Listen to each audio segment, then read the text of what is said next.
বিশ্বাস করেন, ওয়াল্লাহি আল্লাহর কসম করে বলছি, বিশ্বাস করেন, আপনার ইন্তেকালের পরে 40 দিন সময় লাগবে না এদের আপনাকে ভুলে যেতে।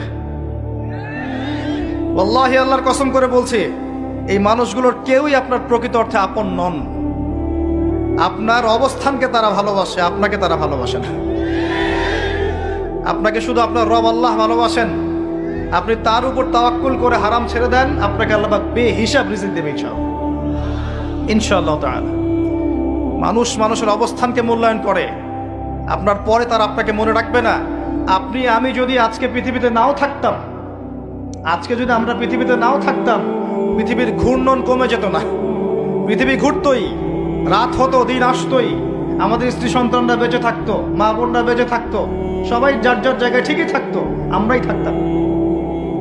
এটাই বাস্তবতা, এটাই দুনিয়ার নির্মম বাস্তবতা। তাহলে এই দুনিয়ার সংক্ষিপ্ত জীবনে কাদের কথা চিন্তা করে আপনি আল্লাহর অবাধ্যতা করছেন? কাদের কথা চিন্তা করেন? স্ত্রী সন্তান পরিবার পরিজন ছেড়ে দেন, আল্লাহর ওয়াস্তে হারাম ছেড়ে দেন, হালালে চলে আসেন। আমরা ইসলাম নিয়ে অনেক বড় বড় কথা বলি, কিন্তু সবচেয়ে বড় কথাটা হচ্ছে এই আয়াতটা, যেটা আমি তেলাওয়াত করতে যাচ্ছি। ইয়া আইয়ুহাল্লাযীনা আমানু, হে মুমিনগণ, আলাইকুম